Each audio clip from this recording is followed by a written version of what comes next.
चलो चलो जल्दी से, जल्दी आ जाओ मैदान में, देर मत करो।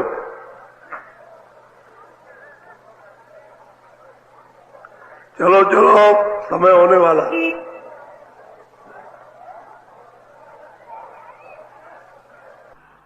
जल्दी निकल आओ जल्दी। आज बहुत अच्छा सुनाऊंगा, आपकी समझ में आएगा। दौड़ के आओ, सब सिर पर धोती रखो, ये सत्संग है। कहने के जो हम कहते हैं उसको सुनोगे।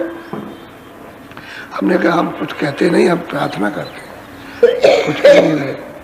तो कह लगे बस चुप हो जाओ। तो मतलब कहने का ये भार है, ये बोझा है, ये काम सबसे खराब, ये काम जिम्मेदारी का, ये सबसे खराब काम है। अच्छा काम है मेरी, मैं अपने आप सोचता हूँ कि बहुत खराब काम, क्योंकि लोग संभालना, रास्ते पर लगाना, बताना, उनको गिर रहा है तो मानता नहीं है, ये करता, और सोचते कि भाई इसकी सूरत का काम कुछ हो जाए, लेकिन उसको फिक्र भी अपनी नहीं है, तो मतलब उसके पीछे मतलब।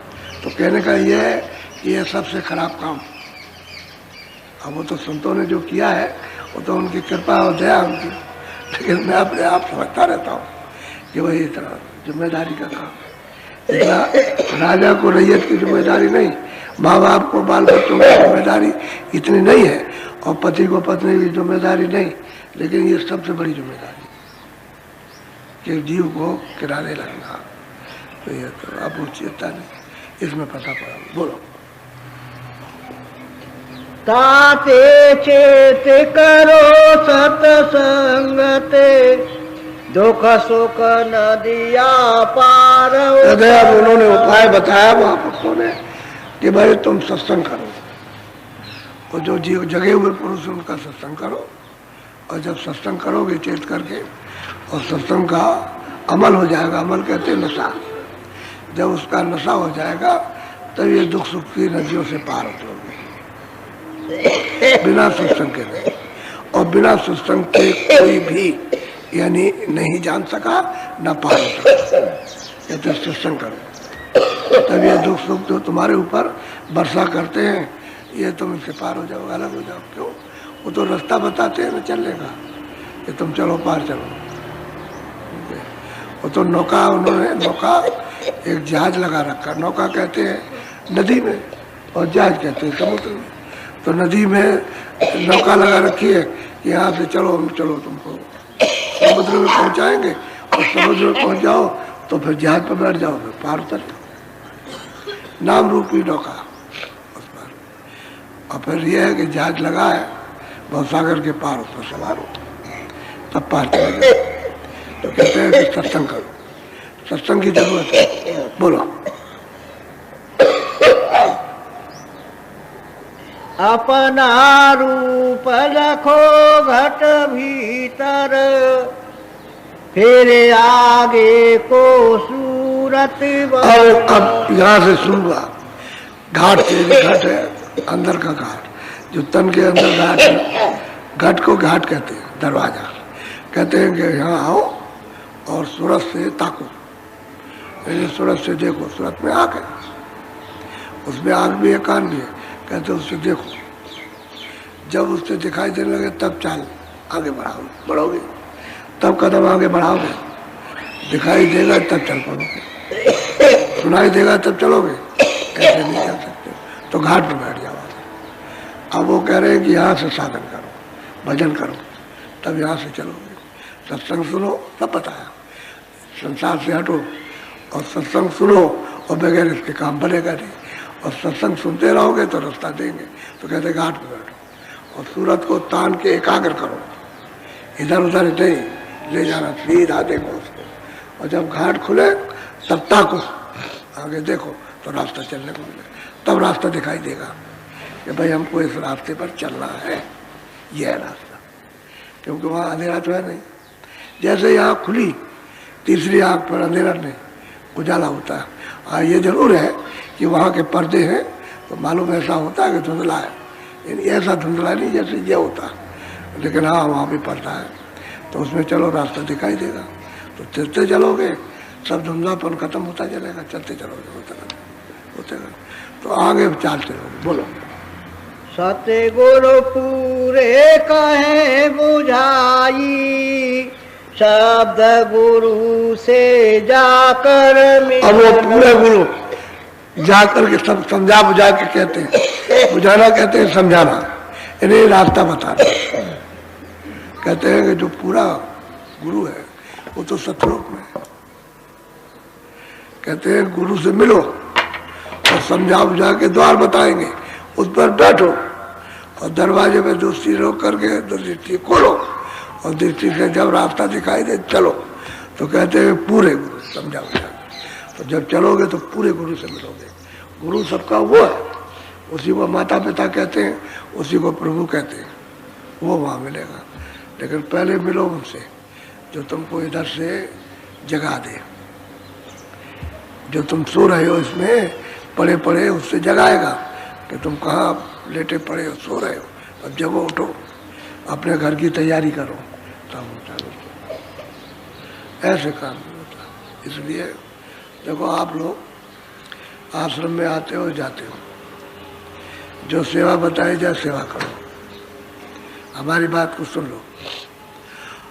जो भी सेवा हो, मंदिर की सेवा हो, कोई सेवा, सब सेवा ही है। खाना बनाने की सेवा, झाड़ू लगाने की सेवा है सब।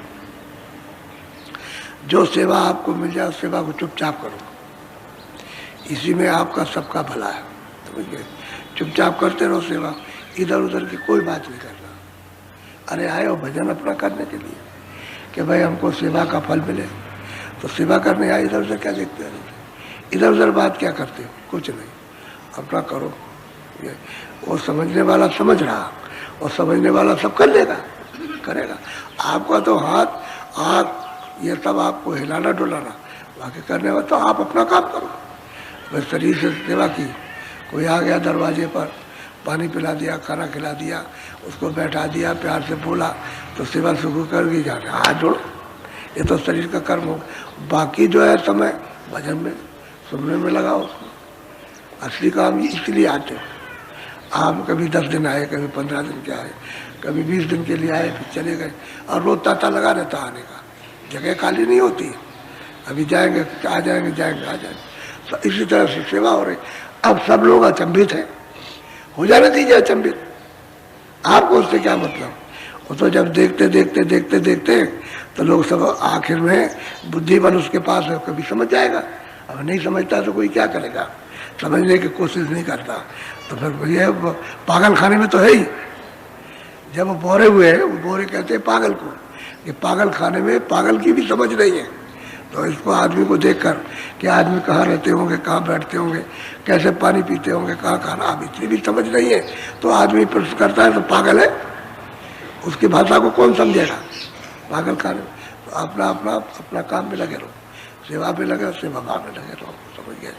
दूसरी बात यह है, हम कोई बुरा आदेश नहीं देते, ये कभी दिमाग में नहीं रखता, क्योंकि हम खराब आदेश देंगे तो हमारे पास कौन आएगा जाए। हम उतनी बात करते हैं जितनी सही होती है। उसी कोई आपसे कहे कि भाई तुम लड़ाई करो, तो ये लड़ाई के लिए आदेश देंगे, कह के नहीं लड़ाई मत करो, जो कहता है उसकी बात सुन लो और क्षमा करो, तो क्षमा करना चाहिए, ये बात है।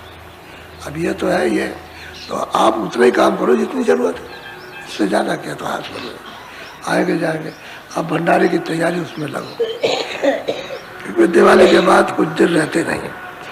अभी माल अफवाह बाहर से गिरने वाला है, जिसमें आप ठहरोगे, लोग आएंगे, ठहरेंगे, बाल बच्चों को ले आएंगे और ठहरेंगे आगे उनकी तैयारी, तो पानी पीने की तैयारी, तो पाइप लगेगा, तो ये सब है। खाने भोजनालय बनेंगे, क्योंकि ज़िले ज़िले के लोग आते हैं, तो भोजनालय बनते हैं उनके, फिर लकड़ी आती है, फिर बर्तन, ये सब होता है।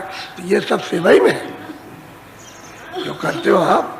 और सामूहिक होता है, सामूहिक ये कि कोई इधर से आया जिसके पास प्रबंध नहीं है, जिले वालों के पास तो प्रबंध है कि उनका भंडारा है, लेकिन जिसके पास नहीं ऐसे ही चलाया, और मतलब ये है कि तो फिर वही सामूहिक भंडारा उसका चलता रहता है कि भाई कोई ऐसा ना हो कि हम जिले में नहीं पहुँचे, सामूहिक भंडारे में अपना भोजन किया। फिर यह है कि उनका अपने ज़िले में पूछ करके अपना वहाँ जाके टेंट राउटी जो भी मिली, हमने आपको ये आदेश दे रखा कि एक दिन एक वक्त आएगा टेंट मिलेगी नहीं, टेंट ही नहीं मिलेंगे, राउटी आपको नहीं मिलेगी, डेरे नहीं मिलेंगे, क्योंकि इतने डेरे कहाँ से आएंगे, इतने टेंट कहाँ से आएंगे। तो हमने सबको कह रखा है कि एक मोमजामा आप रखे रहो, जब जब कोई कार्यक्रम हो, भंडारे का, होली का, साधना कार्यक्रम हो, जैसे गुरु पूर्णिमा हुई यहाँ, तो गुरु पूर्णिमा में साधना कार्यक्रम जुड़ गया, क्योंकि वो अलग समय नहीं है, वही समय जो गुरु पूर्णिमा का है, तो वो गुरु पूर्णिमा साधना कह लीजिए आप। तो 3 कार्यक्रम में मथुरा में होते हैं, एक मोमजामा रख के रहिए आप, जब कार्यक्रम हुआ तो अपना रख दिया, झोले में टांग दिया, टंगा हुआ, तो कई वर्षों के लिए हो जाएगा, दोबारा आपको नहीं खरीदना। और जब देखा कि हमारे पास टेंट नहीं है, तो जहाँ भी आपको जगह मिल गई फल से तान दिया, और उसमें बच्चे भी रह गए, और राउटी से अच्छा है, राउटी से खराब नहीं है। राउटी तो पानी उसमें टपकेगा उसका, लेकिन मोमजामे में ऊपर से जो उसका पानी जाड़े में गिरेगा वो नहीं टपकेगा, वो बच्चे भीगेंगे नहीं, है ना आप भीगोगे। वो छोटी सी जगह बन जाती है उसमें, जाड़े में एक ही रजाई में और 1.5 रजाई में सब उसी में लेटे रहते हैं, वो बहुत अच्छा, हवा पानी बंद हो जाती है, वो अच्छा सबके लिए। ये सामूहिक सेवाएं तो यही होती है उसको। अब कोई एक आदमी रहे कि भाई वो मिलेगा तभी पानी पिलाएंगे, तब तो सेवा किस बात की? सेवा तो ये है कि कोई आ गया तो तुम मौके पर हो तो उसकी सेवा कर दो। ये सब चीज़ें समझना, उसको समझ लेना उसको। तो भंडारा आ रहा और बड़े लोग आएंगे। हम तो एक समय ऐसा दिखाना चाहते कि डेरा राउटी की कोई ज़रूरत नहीं, सब लोग अपने मोमजामे में रहो, सबके सब लोग देख लें, सबके सब ये भी देख लें कि बाबा जी ये भी काम करा सकते हैं कि बगैर राउटी, बगैर डेरों के, इसके बगैर काम हो सकता। बस बत्ती का इंतजाम, तो बत्ती का इंतजाम हो जाएगा, नहीं तो वो भी इंतजाम हो जाएगा। छोटा सा गैस आता है लाइट का, जला लिया, 10 आदमी 15-20 आदमी उसकी रोशनी में लेट गए, छोटा सा होता है, बत्ती वाला गैस वाला, उसमें लग जाता है, मिनट हो जाता है, वो भी हो सकता है। तो हम तो ये चाहते हैं कि बड़ी परेशानी। अब आदमी गया कोई हरिद्वार, कोई चला गया बनारस, कोई इलाहाबाद जा रहा, कोई कहीं जा रहा, कोई कहीं जा रहा, और वहाँ डेरे पूछ रहा भाई तुम्हारे पास है कि नहीं है, राउटी है कि कनात है कि नहीं है, सामान है कि नहीं, तो कितनी कितनी दूर से माल आता। और फिर उसका किराया आजकल जानते हो कि बढ़ गया, अब वहाँ से बनारस का किराया 7-8 हज़ार रुपये हो गया, तो 1 ट्रक का किराया तो मतलब तमाम ट्रक माल आएगा। इसलिए हम चाहते हैं कि सब मोमजामा रखें सब, और जब आए तो जरूरत तो लगा लें, तो सबको दिखा सकते हैं, देखिए सब अपने मोमजामे, कोई बात ऐसी। इसलिए जहाँ तक कोशिश है वहाँ तक की जा रही, और जब बेबसी हो जाएगी तो क्या करेंगे। अरे महात्मा जब जमात लेके निकलते थे तो क्या मतलब ये कहीं डेरे बनाते थे, छाता रखते थे, सब छाता उन्होंने लगाया, उसके नीचे रह गए, सबके पास छाता। तो बरसात में छाता तो सबके पास होता, तो छाता रखते थे, बस जाके गए, पड़ाव पड़ गया, बस छाता लगा लिया, बस छाते के नीचे समझ गया। महंत का छाता जरा बड़ा होता था, थोड़ा सा बड़ा हो गया, तो उसमें भी 2-3-4 आ जाते थे उनके सेवक गण, और छाता लगा लिया, छाते से कमर से, और छाता तोड़ा और बांध करके वो रख लिया। ये था, ये हमने जमातों में देखा, 100-100 आदमियों की जमात 50-50 की चलती थी, आपके अयोध्या से लेकर के जा रही है, क्या नाम, गुजरात, वहाँ द्वारका जा रही, तो कोई एक दिन में पहुँच जाएगा? 2 महीनों लगते थे, यहाँ पड़ाव पड़ाव, वहाँ पड़ाव, 10-10, 12-12 कोस पर या 10-10 मील पर पड़ाव पड़ गया, और उसके बाद में बस वहाँ तो महीनों लगते थे पड़ाव, तो वो छाता रखते थे और बड़ा होता था। अब इतने आदमियों के लिए कहाँ से राउटी डेरा कहाँ मिलेगा। लेकिन वो भी जहाँ तक हुआ तहाँ तक आपको दिखाया, जब यात्रा निकली सब प्रदेशों की, तो आपको दिखाया कितने आदमी थे, तो देखिए कितना सामान था, तो उसमें डेरा भी था, राउटी भी थी, ये भी था, लगाने का सब सामान लगाया, और ये भोजनाने का सब, खाने का पीने का सब, और बस यहाँ से 100 मील पर गए, 100 मील पर, किलोमीटर में 100 मील चले रोज, और वहाँ पड़ा, और वहाँ पड़ने के बाद सबका खाना बना, और सबने खाया, और खाने के बाद में 3 बजे तक चल दिए। ये भी आपने देखा, सब देखा है आपने, और जंगल पहाड़ सब दिखाए। ऐसे घूमने जाओ तो आप नहीं घूम सकते हो, चाहे कितना भी पैसा आपके पास हो, लेकिन इस तरह से आप प्रदेशों में नहीं घूम सकते आप। लेकिन पड़ाव के साथ आप घूम गए सब प्रदेशों को, और सब भाषाओं को, और सब नदियों को, आपने देखा मतलब ये कि कैसी कैसी नदी, कैसे कैसे पहाड़ और कैसे कैसे लोग हैं और क्या क्या कपड़ा पहनते और कैसा खाना खाते, ये सब देखा। अगर एक आदमी चले तो नहीं देख सकता, सबके साथ देख लीजिए आप। तो इसलिए है अनुभव की चीज़ है, बात ये। तो सब लोगों को मतलब ये, अब इतने आदमी आओगे तो कहाँ से जगह आएगी ये बताओ, जगह किधर मिलेगी? आदमी भाई जितनी जगह होगी उतनी तो, और जगह ही नहीं है तो मतलब क्या किया जाएगा? बोलो जय गुरुदेव, जय गुरुदेव। अब थोड़ा भजन बैठे हो,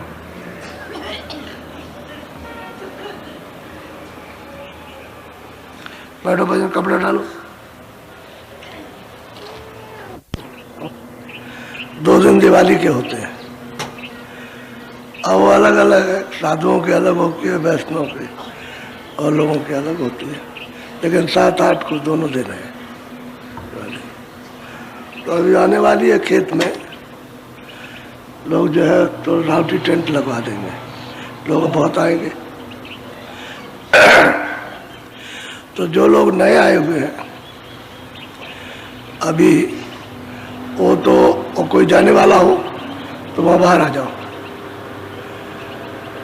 उठा बच्चे बाहर आ जाओ। जो नया हो, कोई जाने वाला हो, या जो अभी आए हो उनमें से बाहर लेन में बैठ जाओ, जल्दी से जाओ, जल्दी से। और आप लोग जो बाकी हो थोड़ा सा ध्यान पर, थोड़ा ध्यान पे बैठ जाओ, बाकी लोग ध्यान पे बैठ जाओ थोड़ा सा। निशान है समझ के, सबका अलग अलग है, इनका यही रहेगा, दूसरा निशान कहीं नहीं, ये दूसरा आकार रहेगा। अब इसमें ये किसी ने तो साक्षात्कार कर लिया और किसी ने उसकी झलक देखी तो झलक ही में कुर्बान हो गया। कहते हैं कि इसकी ज्योति देखने से बड़ा अद्भुत, मामूली ज्योति तो नहीं है, जो 3 लोग का मालिक है उसकी ज्योति कम नहीं, कितना उसमें प्रकाश है और कितनी उसमें किरणें हैं, और क्या क्या जुदा जुदा तीनों लोगों का अलग अलग ये काम दे रही, वो तो वहाँ दिखाई देता है कि ये किरणें इस लोक का काम देती है, किरणें इस लोक का काम देती है, ये स्वर्ग का वैकुंठ का काम, ये इसका काम, ये मृतलोक का काम दे रही, अलग अलग है, धाराएं हैं उनकी, इसलिए वो कहते हैं ज्योति स्वरूप है। बड़ी धाराएं गिनने में नहीं आ सकती, तो ये कहते हैं कि वो दिखाई देता। जब वो देखोगे तब आप ऊपर रास्ते में धंसोगे, तो कहते हैं बंकनाल का टेढ़ा रास्ता है। तो जब तिल पर जमाओगे तभी तो अंदर को धंसोगे, तिल खुलेगा तब तो आँख खुलेगी, और तिल नहीं खुलेगा तो आँख भी बंद है, तीसरी आँख बंद रहेगी। तो कहते हैं दृष्टि को संभाल के तिल पर जमा करके रखो, तब ये काम बन। बोलो सोन शेखर चंद्र पेख 10वां द्वार से कहते हैं कि भाई सुन चढ़ जाओ 10वें द्वार में। तो 10वें द्वार में जो बैठे हुए हैं कहते हैं कि अब ये बंकनाल के रास्ते में जाओगे तो ऊपर ब्रह्म में जाएगा, उनका साक्षात्कार। ऊपर में जाओगे सुन की तरफ तो फिर उसको देखो, देखना कहते देखना, कि चलो वहाँ देखो चल के, वो 10वां द्वार है, उसी को पार ब्रह्म कहते हैं। मुसलमान इनको अल्लाह कहते हैं, और त्रिकुटी में जो बैठे हुए उनको कहते हैं रब, और सैदलगढ़ में बैठे उनको खुदा कहते हैं। अपने यहाँ उनको परमात्मा कहते हैं हिंदी भाषा में, और वो खुदा कहते हैं, और ऊपर वाले को रब कहते हैं, आप ब्रह्म कहते हो। भाई इतना ही अंतर है, शब्दों का अंतर है, बात तो एक ही है। और वो कहते हैं कि रब है, वो ये कहता है आप कहते हैं, तो कहते नहीं मुसलमान की रब की कसम और रब की और रब ये क्या करते हैं। तो उनको तो पता नहीं किसी की कसम खाओ उससे क्या होने वाला, कुछ नहीं। ऊपर में जाओ तो 10वां द्वार कहते वहाँ चलो, उस पे को देखो चल के अपनी आँख में। बोलो सरबर में मुक्ति लेख किंगरी धोने सुने विशेष। वो सरवर है बहुत बड़ा तालाब, उसी को मानसरोवर कहते हैं। कहते हैं कि अगर तुझे उस मुक्ति का भेद जानना है तो पहले स्नान कर उस सरवर में। और वहाँ कौन रहते, यानी वो कहते हैं गोस्वामी कि तीर तीर देवों के मंदिर, यानी किनारे किनारे जैसे देवता लोग बसते हैं उसके, तो कितना बड़ा वो बस सरवर है। सरवर कहते हैं तालाब, कहते हैं तू वहाँ चल पेक देख और उसमें स्नान कर, वहाँ नहा। जब वो नहाएगा तभी तेरा हंस रूप निकलेगा, और हंस रूप होगा तो मत ही चुमेगा। यह है उसका प्रमाण ही है कि जैसे हंस रूप हुआ उसका तो मोती चुनेगा, मोती चुनता है। तो चल वहाँ सरोवर को, वहाँ उसमें स्नान करो, देख वहाँ कौन कौन रहता है वहाँ सरोवर के किनारे किनारे। वो तो सरोवर कितना बड़ा, वो तो ये आपके ईश्वर का 3 लोक नहीं है इतना बड़ा, और ना इस ऊपर ब्रह्म का इतना लोक बड़ा, वो तो इतना बड़ा तालाब है, उसको मानसरोवर कहते हैं। लेकिन प्रमाण संतों ने इतना दिया है कि जो अमृतसर में जो जो तालाब है उसका एक उन्होंने कहीं कहीं किसी महात्मा ने उनका बताया कि मतलब ऐसा। लेकिन ये तो बाहर का है, वो तो बहुत बड़ा। उसके सामने 3 लोग क्या चीज़ है उस सरोवर के सामने। कहते वहाँ चल और वहाँ स्नान करो, फिर देख तेरा हंस रूप निकलेगा और मोती चुनना। बोलो महासोनयांद घोर घाटय गम सुगम। अब वो कहते हैं कि भाई माँ तुम ऊपर में, जैसे ही 10वें द्वार में उसका पार्वती का दर्शन हुआ उसका, तो आगे जाए वो तो मतलब ये है कि उसका उसके बाद में नका उसका, तब जाके कहते हैं महासुन का, कहते हैं अंधघोर है वो मैदान ही इतना खरबों योजन लंबा इतना मैदान है उसमें कि कहते कुछ नहीं दिखाई देता। कुछ का मतलब इतना प्रकाश है कि सूरज की आंख बिल्कुल एकदम से उसमें बंद, उसको बर्दाश्त नहीं कर सकती। तभी तो उसको प्रयाग में स्नान करना,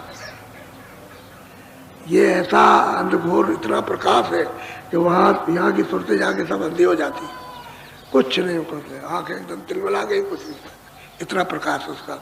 तो कहते हैं वहाँ पर कितना अड़ंगा है प्रकाश का, यानी सुंदरता का, उसकी खूबसूरती का, उसकी रचना का कितना अड़ंगा कि कोई भी अगर साधक जाएगा तो उधर नहीं जा सकता,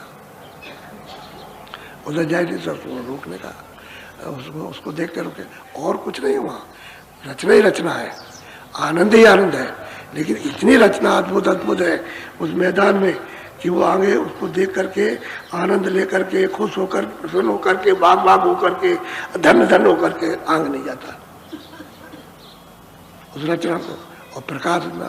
तो फिर आगे मतलब ये है कि प्रयाग है, तब उसको प्रयाग में स्नान करेगा, धारा आ रही है ऊपर से, धारा आ रही है अखंड धारा, तो उसमें स्नान तब प्रकाश बर्दाश्त करता, तब उस मैदान को पार कर सकेगा, नहीं तो उस मैदान को कोई भी नहीं जा सकता है। इसलिए संतों ने कहा भाई समझ बूझ करके चलो, गुरु की शरण पकड़े रहो, छोड़ो मत, क्योंकि वो उधर मिलेगा, उधर में तभी आपको ले जाएगा। और तुमने अगर कुछ जोर किया कि हम कुछ समझ गए तो बस रह जाओगे वहीं। इसलिए अंतिम जगह तक, अंतिम धाम तक, तब तक बराबर शरणागति, और जब वहाँ पहुँचाओ तो सब लोग आ जाते, फिर क्या है बोलो। सूरते जाकी न पोड़ सतगुरु संग चाली दो। कहते हैं इस मैदान में, यानी इस रचना में, कहते हैं कि सूरत को खूब पौड़ मजबूत कर लिया कि उसको देख सके, उसको सहन सके। शब्द भी बहुत है, शब्द भी नीचे से बहुत ज़्यादा, तो वो भी नहीं बर्दाश्त होगा, शब्द भी बर्दाश्त नहीं, प्रकाश भी बर्दाश्त नहीं। तो फिर कह सतगुरु को संग लिया, पहले तो स्नान करके पौड़ हो गई, मजबूत हो गई, स्नान प्रयाग में किया, कर लिया, वो तो धारा है बह रही है, उसमें स्नान किया। उसमें इतना प्रकाश है कि इतना प्रकाश उस धारा में आ रहा कि जितना प्रकाश महासुन के मैदान में नहीं है, तो सीधा यहाँ उसे बर्दाश्त कर ले, फिर बस खोल करके फिर देखे चल के। तो कहते हैं सतगुरु इसमें साथ चलेंगे, नहीं खरब जोजन नीचे और खरब जोजन दाएं और खरब जोजन इधर और खरब जो लोग ऊपर चले जाओ उसका कोई पता नहीं चलेगा, कुछ नहीं मालूम। ये ऐसा मैदान है इस तरह का। अब ये भेद अंदर का है, चढ़ाई में तो दिखाई देता है, सुनाई देता है और सुना सब देखती है, लेकिन अब ये यहाँ से वहाँ का वर्णन नहीं हो सकता, क्या बताया जाए।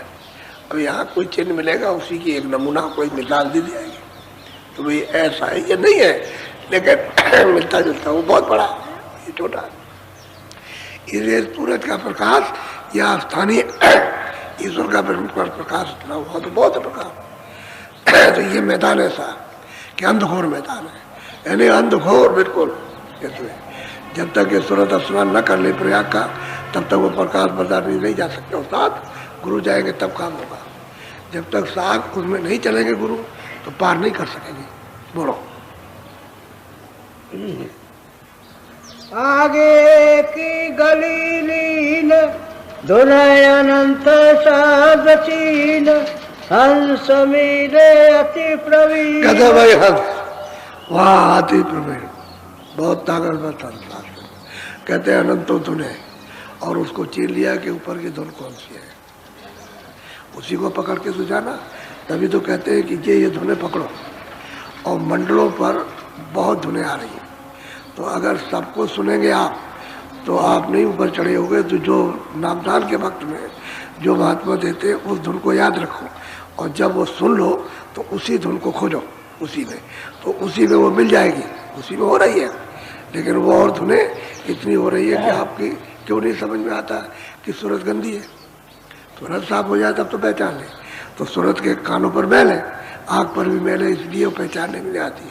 तो धीरे धीरे उनको सुन करके जब साफ हो जाएगी तो उस धुन को जब पकड़ेगी तो वो धुन आने लगेगी, तो और धुनें सब बंद हो जाएगी। वही धुन उसको पकड़ के फिर चढ़ना उसको। ऐसे ही सब स्थानों पर है, ऐसे ही सैदल कमल के ऊपर, और फिर ऐसे ही मतलब त्रिकुटी के ऊपर, सब जगह पर ऐसा ही है। तो कहते हैं अनंतों धुने, फिर जो बताया उस धुन को पकड़ लिया उसने। सुन लीजिए आप ऊपर से जो आ रहे, क्योंकि मंडल में जो सुरतें रहती है उनमें सब में धुन है, और वो तो अपार धुन निकलती है उनकी भी, उसको सुनती है। लेकिन अस्थानी जो वहाँ पर मंडलावर्ती है वो जो बैठे वो उनकी एक धुन है, क्योंकि वो तो उसी शब्द में उतर करके आए थे बैठे, तो उनकी एक ही धुन है। उसको जब पकड़ के तो स्थान पर पहुँच जाएंगे। कहते हैं कि रास्ते में हंस मिले, जूत के जूत, झुंड के झुंड, बेशुमार, इतने जो गिरने में नहीं आ सकते इतने झुंड। यहाँ तो इतने जीव जंतु भी नहीं है, इतने रास्ते में हंस मिलते हैं, और वो भी बड़े प्रवीण, ताकतवर, बलवान। लेकिन यह है कि मालिक के दर्शन से वो भी वंचित है, वो भी वंचित है। जो सूरत इधर से जाएगी उस सब टूट पड़ेंगे दर्शन के लिए, और वो चाहते हैं कि मेरे ऊपर भी कृपा हो जाए। हालांकि उनको कोई तकलीफ नहीं हुआ, किसी प्रकार की कोई तकलीफ नहीं है। उनमें इतनी इतनी रोशनी है एक एक मतलब हंसों में कि जो कहा नहीं जा सकता। तकलीफ उनको कुछ बस इतना है कि मालिक का दीदार नहीं है, सत्पुरुष का दर्शन नहीं है। अब जो यहाँ संत जाएंगे इनको रास्ते मिले, अब जिस पर खुश हो जाए ले जाते, वहीं से पार, वहीं से लेके चले जाते। वो तो मतलब उनकी खुशी की बात है। तो कहते हैं सब रास्ते में मिलते हैं। बोलो। सात लोक द्वार लीन बीन धुन बजाइए। कहते भाई वो सतलोक का दरवाजा और वहां से बीन धुन बज रही है सतपुरुष की। उसको पकड़ा तो सतपुरुष तो मतलब ये कितने शंखों दूर, शंखों योजन दूर, लेकिन ये एक आवाज आ रही दरवाजे पर, उसको पकड़ लीजिए और पकड़ के बाद चढ़ने लगी है। तो वहाँ कोई जगह खाली है, वहाँ अगर इतनी दूर है तो बीच में कोई खाली रहता होगा, कुछ नहीं, सब जर्रे जर्रे में रचना है, उसके कण कण के अंदर रचना है। और उसका अनुमान किया जाए तो एक कण में कितने ब्रह्मांड समाये हुए, और उसकी उपमा नहीं की जा सकती उसी के एक कण में। ऐसा वहाँ का दृश्य है। तो कहते हैं भाई तुम उसको पकड़ो और तुम पहुँचो। आप सूरज द्वार पर पहुँच गई तो सतलोक में तो दाखिल होगी, हो जाएगी। इतना विस्तार सतपुरुष ने यानी नीचे मंडलों का कर दिया, और फिर मंडलों पर इनको वहाँ से भेज करके बैठा दिया यहाँ। तो अब ये जीव बेचारे वहाँ से आए, तब तो बलवान थे।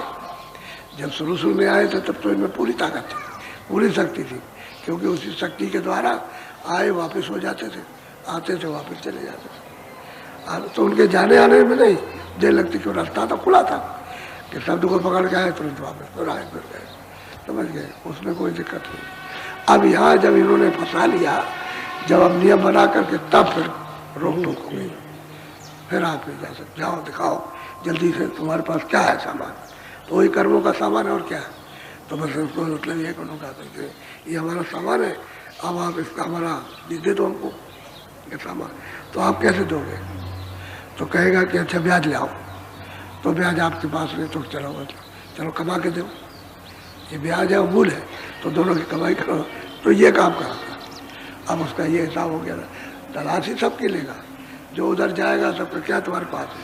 तो जब कुछ नहीं होगा तब तो छोड़ देगा, और कुछ निकालेगा चलो हमारा ब्याज दिए और मूल हमारा दिए जाओ, तो यहाँ कमाई कराएगा, 84 में ले जाए कहीं भी ले जाए, उसको कमाएगा और कमा के अपने देश का कर्जा देगा और तब आपको छोड़ेगा। तो ऐसे छोड़ देगा, अब उसको भोगाएगा, वहाँ ले लेगा, तब मनुष्य में लाएगा और फिर ला करके और फिर तुम कर्म करोगे तो फिर वो मांगेगा कि लाओ हमारा हिसाब दो, हमारे देश का क्या है तुम्हारे पास में।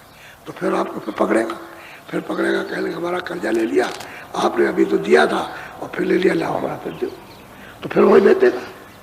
यही हो रहा सबका और आपको किसी को पता नहीं, कोई नहीं जानता है। बोलो।